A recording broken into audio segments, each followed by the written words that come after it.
for people that are starting their podcast is to just stay consistent. Whatever you pick, if you're going to release once a week, release once a week. Don't skip, just do it. I started out once a week and I started getting so many people that I'd go twice a week and then 3 times. There was a time I did 5, just being consistent. Don't let months go by without posting. Most hosts never achieve the results they hoped for. They're falling short on listenership and monetization, meaning their message isn't being heard and their show ends up costing them money. This podcast was created to help you grow your listenership and make money while you're at it. Get ready to take notes. Here's your host, Adam Adams. Hey, it's Adam Adams. And generally, as you may have gotten accustomed to, any even-numbered episode is supposed to be me alone pouring into you and your business.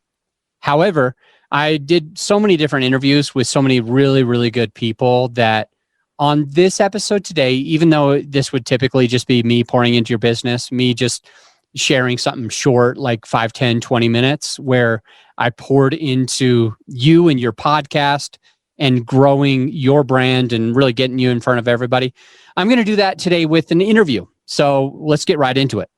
What's up, podcaster? It's your host, Adam Adams, and today I'm joined with Heidi Alldredge from Heidi's Lemonade Stand podcast, where she teaches people how to turn lemons into lemonade. Basically, she has interviewed approximately 400 people on this show about their adversity and how they overcame it. Additionally, quick, interesting thing. Well, I'll say 2 things. One, she looks crazy young and she has 6 grandkids. So that's nuts to me.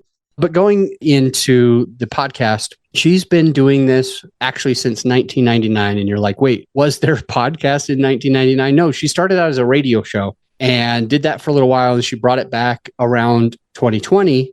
And so we're going to get in. She's done 400 episodes. So I want to find out what she's learned along the way and what she can do to help you who might be just starting out or really not at that 400 level mark. So Heidi, you also do public speaking. How does your podcast help you with public speaking? Let's start there. Yeah, that's a really good question. And thank you for talking to me today. I hope I can bring some value to your listeners. But as far as how it helps me with public speaking is because I'm a motivational speaker and I teach about habits of happiness. And I think one of the problems with happiness is our problems that we have and things we struggle with. And so we're taking lemons and making lemonade, and I get to hear hundreds of stories of people who have overcome really tragic, like things you would never wish upon someone to have to deal with. And I'm able to share their stories when I speak to hopefully uplift and encourage other people. So it kind of matches. My podcast is more my hobby, but it definitely does help me with my speaking too. I think it'd be interesting to find out what you do. When you jumped onto our podcast, you got an initial email. And on that email, it had this place where it says, here's the fine print, read the fine print or something like that, it says. And it basically tells you to sign over your life. I think that's what it does. Everything that you say can be deleted. Everything you say can be in a book. Everything that you say can be in a presentation. Anything you can say, I can talk about on other podcasts. Like I own the information after you speak it. And then even in the calendar, it says, now that you've read this, go schedule your calendar. And in the Calendly, there's one of the buttons that says, do you agree that Adam owns everything that we talk about? The reason I bring that up is because you said that you can use this information, this content, these conversations in presentations. And I'm wondering, how do you find and extract the permission from the guest to make sure that they're comfortable with, they're okay with, they've agreed to you talking about this after they record?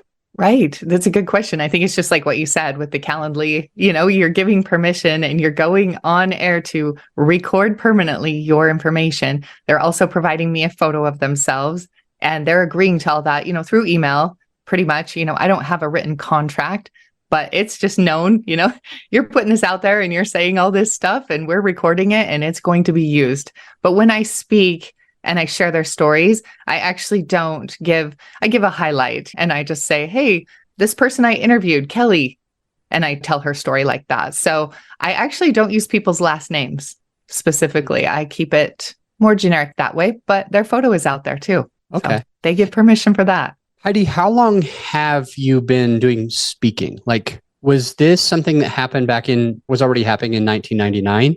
Or is it something that you just started after doing some of these episodes, or kind of give us a timeline of that? Yeah. Back in 1999, I started the radio talk show because I was going through a really hard time in my life. And I thought, are other people struggling with things too? And so I was able to hear inspiring people back then. I thought, we had radio back then. That was the only way we didn't have internet and stuff. So we didn't have a way to share stories except for on the radio live. And so I'd meet people in the studio and we'd record. And I did that for a year. And it just elevated my life so much and encouraged me so much. And I actually ended up having my miracle baby a week later, so I didn't go back to radio right away. And I told everybody, I'll be back.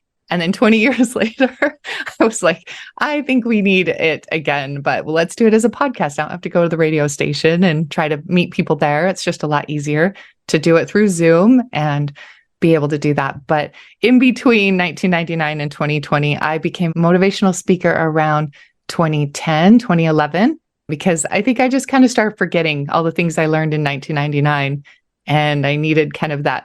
So I took some training and took some classes and got certified as a happiness trainer and started teaching these happiness classes. And then that kind of turned into motivational speaking after that, just to do a little quick 45-minute speech instead of a 5-week course, So yeah. I still do the course. I still teach the 5-week course and I still do the motivational speaking. But after about 10 years of that, and then with the pandemic of not being able to speak and teach, I'm like, okay, I'm bringing back the radio show as a podcast. So that's why. So it's every 10 years, I guess. Okay, perfect. Do you know what you're going to do in 2030? Oh, gosh, I know, right? Not I yet? have no idea. I'm working on a book now. So that'll be my next thing coming up, probably next year. Let's talk about your business. So is your business speaking? Is it the course? Is it one-on-one coaching? How do you make money? Oh, good question. I can sometimes work a little side job sometimes at a fast food restaurant even to make money, but my husband provides, so I get to kind of have fun. Okay. But yeah, my motivational speaking is where I make the most money. And then, but that's certainly not consistent. It might be one a month or one every couple of months. So it's not something to pay the bills on. And then, yeah, my teaching, I do that at our local university as a kind of continuing education, kind of community ed type class through the university. And so that's every 5 weeks and they do that once a semester. So that's really no money either, but it's okay. Okay. So out of curiosity, what are the things that you've focused on? Did you do college? And if so, what were you like looking at or graduating in? Yeah. I actually did attend college at Southern Utah University for 1 year. Okay. And I was studying communications there. I was going to be the next Oprah. So I was going to go. Wait, what were you studying? Show. Communication. TV? Yeah. Oh, okay. TV. And then I was on the radio there a few times, but then I got my pregnancy, a newlywed, and left school for a little bit to have a baby. And then I just never could go back. It just wasn't something that interested me anymore. I was in that mom mode and just loving that. And so had 2 kids within a couple of years and then went through years of infertility. And it just was a rough time and went through some depression and some hard things. And I never really went back and got that degree, but I found ways to get on the radio still and that's cool. And find ways to get educated outside of the university. So you end up doing happiness coaching and speaking on the topic of habits of happiness. I understand that like all of us, we've had tribulations. We've had things that we go through, depression or this or that. We all go through different challenges. And it sounds like that kind of motivated you. So the question really is like, how did you determine that was what you were passionate about? Oh, that is such a good question. Back when I was a teenager, life was pretty good, pretty normal life. I had 4 little brothers and Thanksgiving. So this was just the anniversary this last weekend. My dad died by suicide. And it just feels like there's kind of a moment where you can be like, how am I going to act about this? What am I going to do about this? I didn't die. I felt like I could have. I felt like I wanted to. It was tragic and hard. But I remember going back to school. I was 16 years old, so I was in high school. And I remember going back to school after the weekend and just seeing people different. I just could see like the pain in people's faces all of a sudden that I hadn't really noticed before as a selfish little 16-year-old. And I kind of took that time to be like, I need to care about other people and stop being so I don't want another suicide on my hands. And I need to reach out to people and be friends and helpful to them. And I did that for several years. And I really had a great high school career and did some really amazing things. And then I graduated and went to college and met my husband, got married, had kids.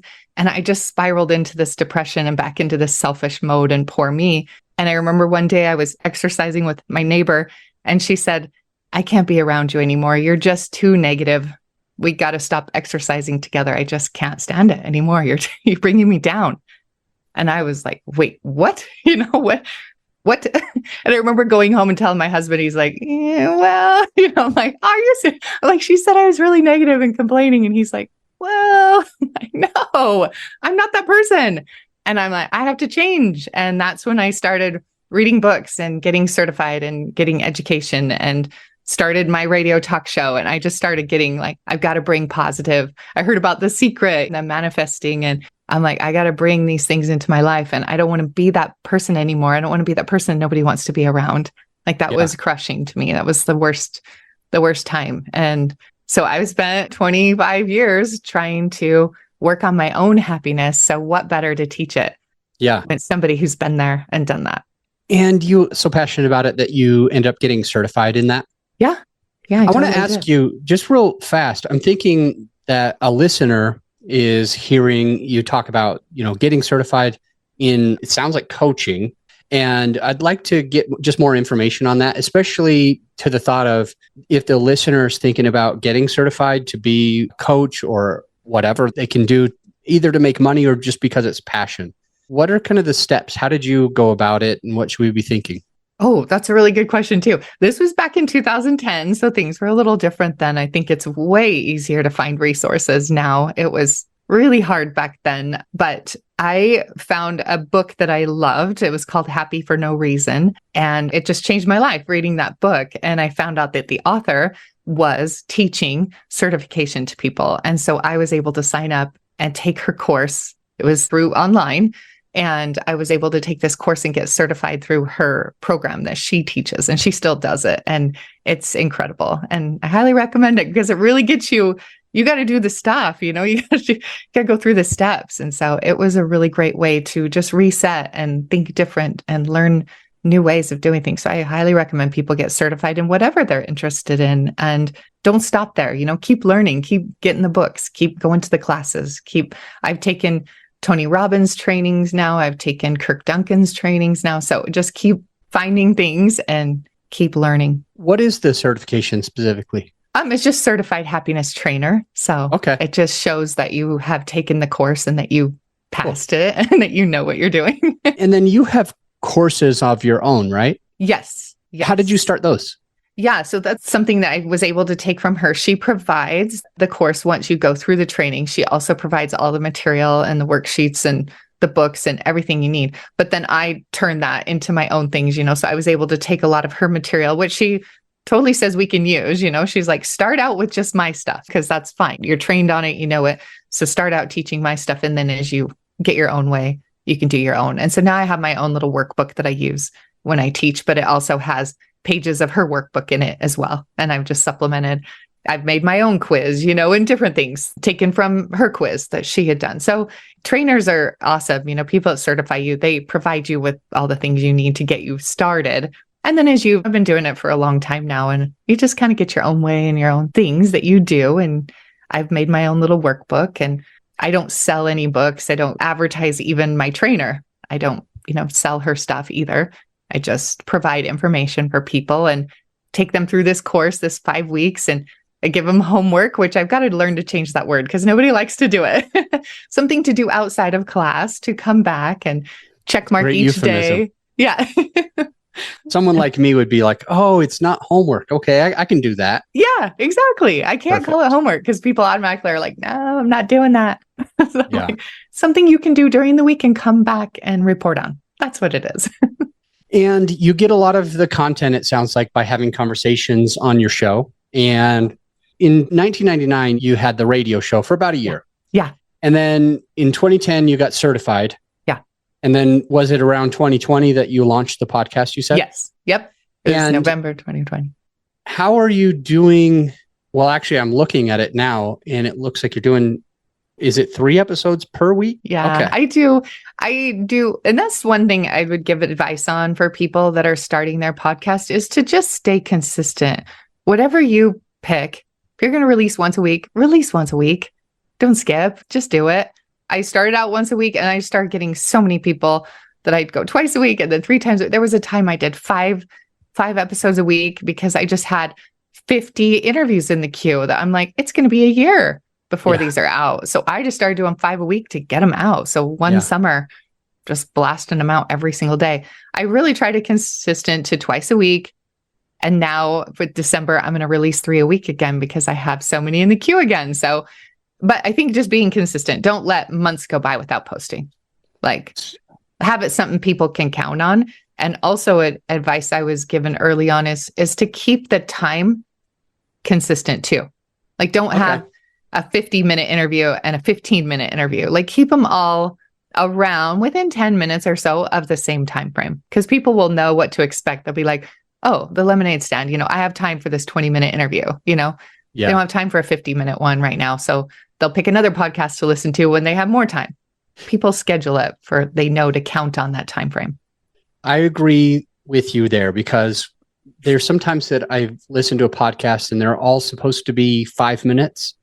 And this episode is 15 minutes and I'm thinking to myself, why is he just still going on? Yeah. Listen to a podcast that's 30 or 40 minutes, and then there will be one that's a lot shorter, and I'll be like, that was short. I didn't expect that. Yeah. There's this guy who came on my podcast. There's a group of co-hosts. I think there's like 4 co-hosts, and they talk about like, it's basically a news show in a way. Okay. It's basically a news show. The point is that they have a lot of humor, and it's not meant to be something that is like super educational. It's meant to be something that kind of helps you pass the time. Okay. So their episodes are 3 to 6 hours. And when they have a 3-hour episode, he said that people actually call in and they complain that they're like, why is this so short? Like, I'm used to spending all of this time listening, and you guys really cut it out so short there.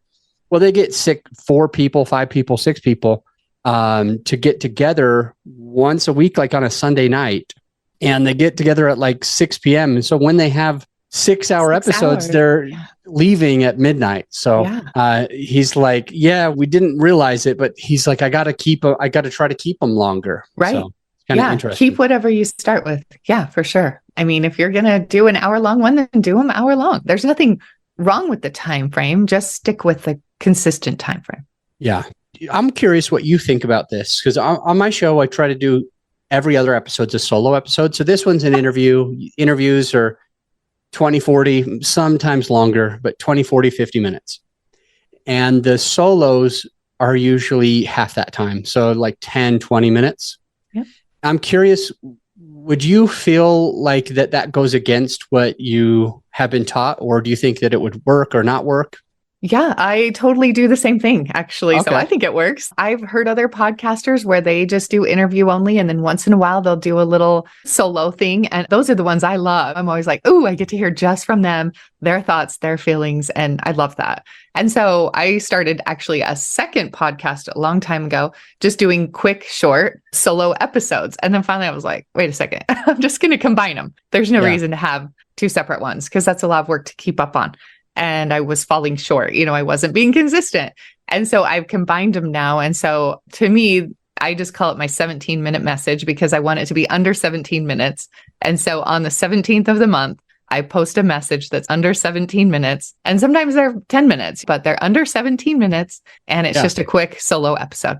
What would happen randomly, and I bet this has happened, and it got close in November. You had one that came out on the 16th, and then the 17th was the day after. What would happen if you had a regular episode that was supposed to come out on the 17th, and you also know that you've got your 17-minute or less? Would you do 2 on the same day, or would you skip the other one and just put it on another week? That's a really good question. So far I don't know if that's come up or not. In 400 episodes has never happened. I know. I try to post every Monday, Thursday. And so I might bump it to Monday, Wednesday posting if Thursday is the 17th, or I might just have them both come out the same day. I don't Okay. Okay. I don't know. Is there some kind of kosher thing to do? If I'm thinking through it, I think at least if you're used to posting on Monday and Thursday, Mm-hmm. you should probably always post on Monday and Thursday, no matter what. So Right. if it's Monday at 7 a.m. and Thursday at 7 a.m., I would just make sure that that still happens. But Yeah. for example, on November 17th, that's the most recent one that I see. That was a solo episode. It had to be 10 minutes and it was saying, here's your sign. Yes. And that was on a Friday. Yeah. Okay. If it was on a Thursday, I would probably just at least make sure one came out at Thursday at the same time as all the other Thursdays. But I think consistency, having at least one a week at the exact same time, or 2 a week, or 3 a week, or even 7 a week, but at the exact same time, can really benefit a podcaster. Yeah. I think that's really important to have it be consistent. Just have something. People count on it after a while. You know, they start their Mondays with, I listen to my own podcast. And so I know every Monday and Thursday I can listen to it. And so I plan that in my morning. I know how it's going to go. And it's weird when I'm like, wait, shouldn't I be listening to my podcast right now? So I count on it. And I would imagine other people do too. I agree. I got a couple of questions that I want to ask. One is definitely going to be the best advice that you'd have for our listener today, but we will take a quick break and then we'll be right back. Hey, my friend, as you know, this episode is sponsored by my company, growyourshow.com. We want you to be able to have the best tools at your disposal without costing you a whole arm and a leg. So right now you can get a free list of vetted equipment that like mics, mixers, webcams, sound treatment, editing software, everything that you need. I created the whole PDF with direct purchase links just to save you time and money, to help it be more convenient for you. So this free PDF will help you skip all the guesswork. If it's on there, it's vetted and approved by yours truly. And if it's not on there, it's probably not worth the money. So go ahead and get yours at growyourshow.com/PDF. Let's get back into the show. We're back with Heidi Alldredge, and we are going to find out her best advice. And I think she's got 3 things for you. 3 things that you need to know, 3 things that are going to benefit you, 3 things that are going to help you be a better podcaster. And we've already talked about a lot of really cool things. We've already talked about her experience, why she started, what she's passionate about, how she got into coaching and got certified so that she could start helping other people, how she started her own course as well. And now we're going to talk a little bit about her best advice. These 3 things. Here we go. Love it. So first of all, to recap, we've talked about being consistent with posting. I think that's really important. And so I love that. And also editing it, keeping it to a time frame. But also, I think it's important to have a little intro, maybe a music or a description or something at the beginning of your episode. Because to me, I know when I'm listening to something, I'm like, oh, here we go. I hear that music come up. I'm like, this is going to be good in the podcast I listen to. And so I think it just gets people ready for what you're about to do. And it's consistent. So they are expecting that and they look forward to that. And that music coming up, they're like, oh, I know something good is coming. On that first piece of having an intro, what are the most important parts? I'm hearing a couple, and I'm curious if those are the onlys or if I'm even just making a mistake, but I'm hearing music, basically an audio brand that gets you excited. Now you know what you're here for. Yeah. And a voiceover artist or the person saying an introduction, are those the 2 things, like the audio and the music? Yeah, I think so. For me personally, that works for me. I do that on my own podcast. I didn't do it in the beginning because I didn't really know, but when I started listening to other podcasts, I'm like, ooh, I like how this sounds. It's getting me ready. I know what to expect. I know where I'm at. I know what I'm about to hear. And so for my podcast, I have some music that my brother and son recorded and put together. And so it's my own brand, it's my own music. And then I just do my own voice recording that just said, hey, welcome. And we're going to be talking about lemons to lemonade. And these are true stories of people. And so that's just my little intro. So your intro music is original theme music. So you have your own audio brand, like you're not borrowing the Pepsi logo. You're not allowed to do that. You have your own logo. You have your own audio brand as well. You will be hunted down if you use other people's music. So do not do that. I was doing that in the beginning, so don't do that. Save yourself. You do your own voiceover. Yeah. And let me ask you these 2 things. Is it short? Is it long? Is it short or long? What are the key points to it? And short or long, key points.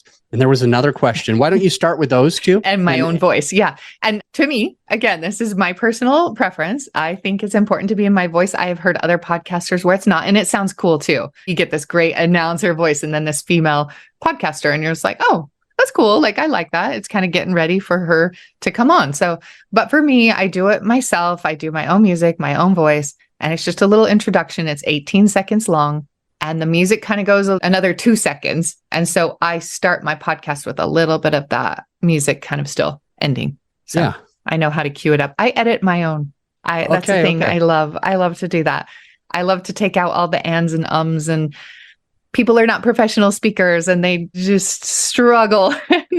they stutter and they have the dog barking or whatever it is. So I love to edit it and make it sound crisp and nice and concise and take out all the long stuff. So anyway, when I do that, I put the intro at the beginning. So it was 18 seconds of speech. What are the key takeaways? Like when you think of an intro that's going to work, that's maybe going to get people excited about listening or let them know what they're going to be hearing. Yeah. What's the focus of that? Like, let me see if I can ask this in a different way. Oh, I see what you're saying. And I'm confused. Yeah. Okay. Well, if you know, then let's just pretend like I did it. You go ahead. Go ahead. Totally.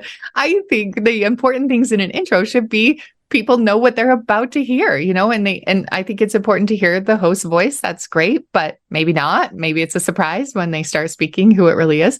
But it's just something explain, like, hi, I'm Heidi. Welcome to my lemonade stand. This is where I talk to real people and hear their real stories about overcoming challenges and what they've done to make the world better. Done. Yeah. That's it. It's just a simple explanation of what you're about to hear. Was it recorded? Is it live? Do you say it every single time? It's pre-recorded. I drop it in every time. The same exact intro into every single episode. Same music, same intro. Every single episode starts the same. And then that's when I come on and be like, hey, Adam, welcome to my lemonade stand. Let's hear about you, and so then I come in after that.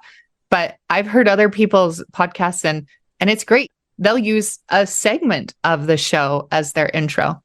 They'll start talking. You'll start the episode and it'll be two people talking about some random thing. And then they go into the interview after that. So they're doing like a teaser. Yeah. And so maybe that works for you. But cool. I think you should have something consistent no matter what it is. And if it can be an intro music that people can recognize or your voice that people can know about what's about to happen.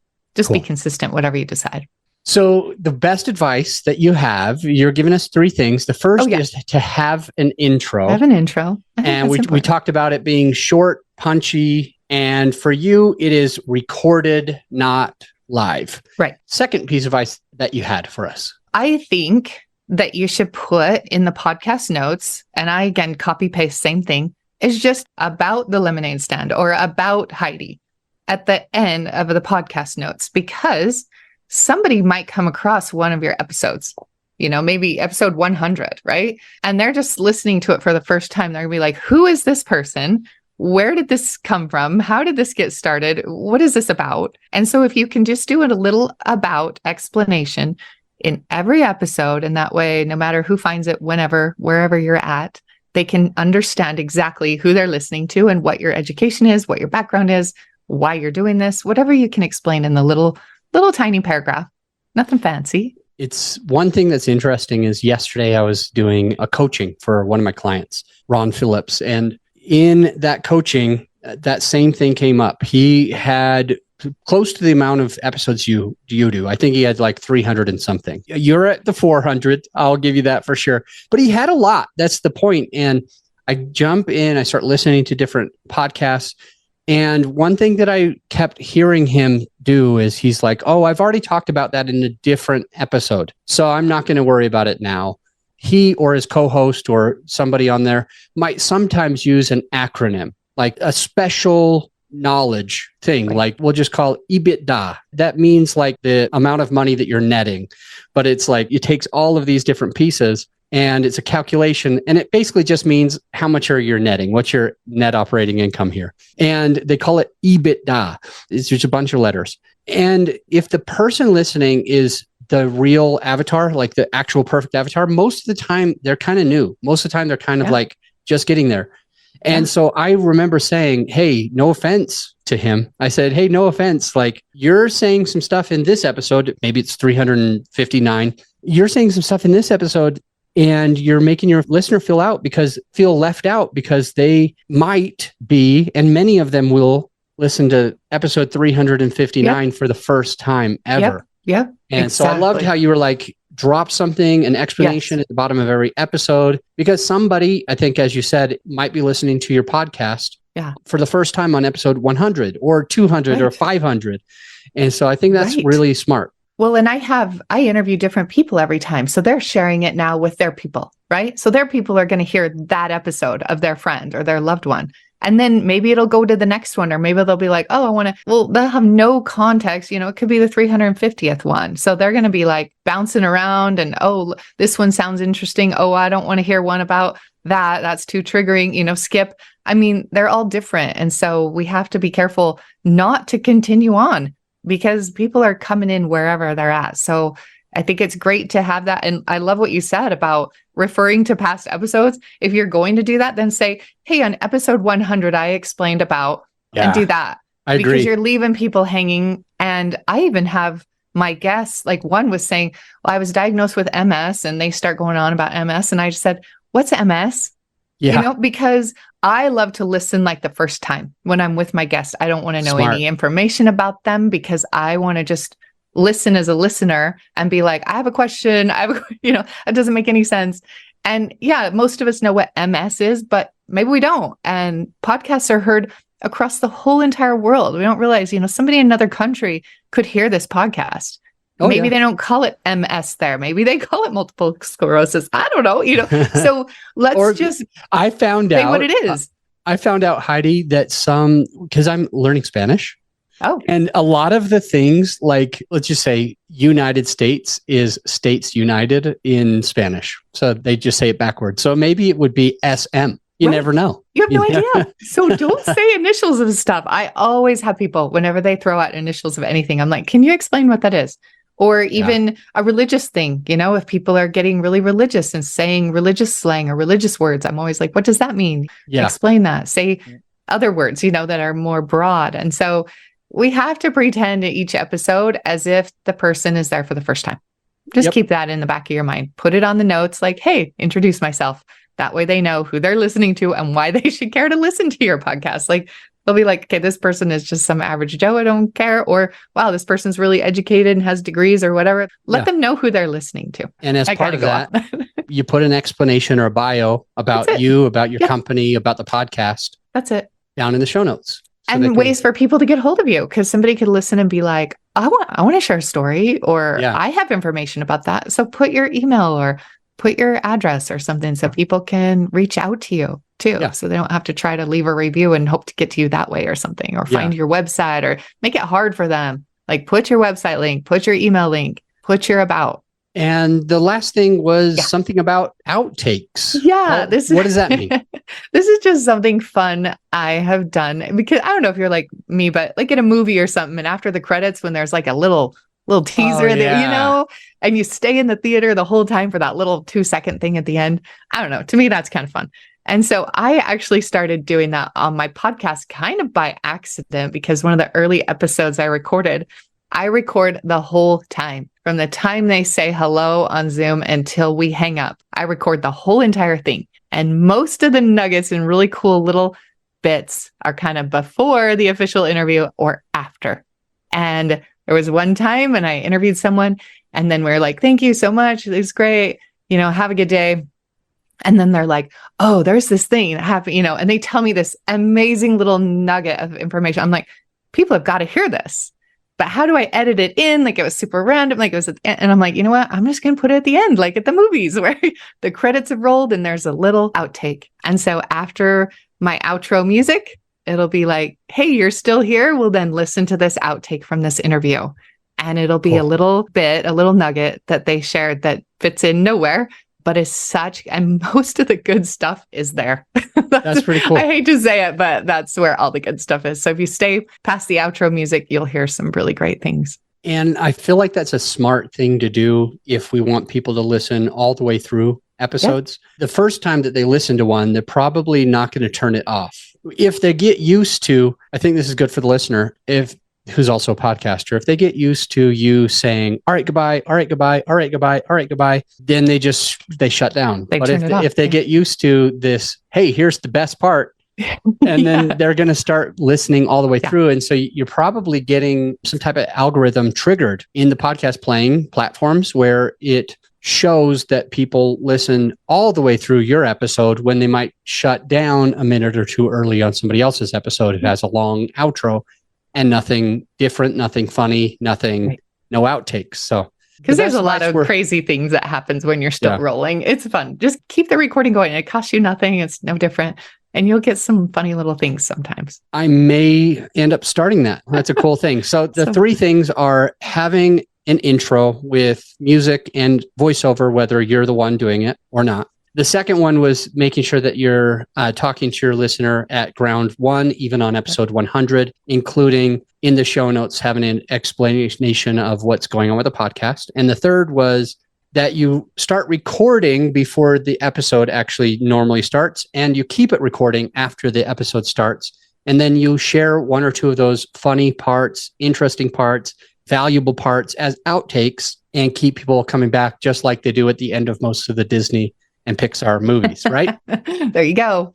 And I mean, I'd be careful too, because sometimes people say, are we done recording? Good, because I wanted to share this. This is off the record. Don't do that. Like, don't share that, obviously. So, most people know that what they say after we record could still end up in there. And that's okay. They love it. It's fun. And sometimes it's just silly. Like the lights went off. And so we're laughing like we're in the dark right now. And it doesn't make sense to anybody because they're just hearing it. But I'll throw that on there at the end because whatever.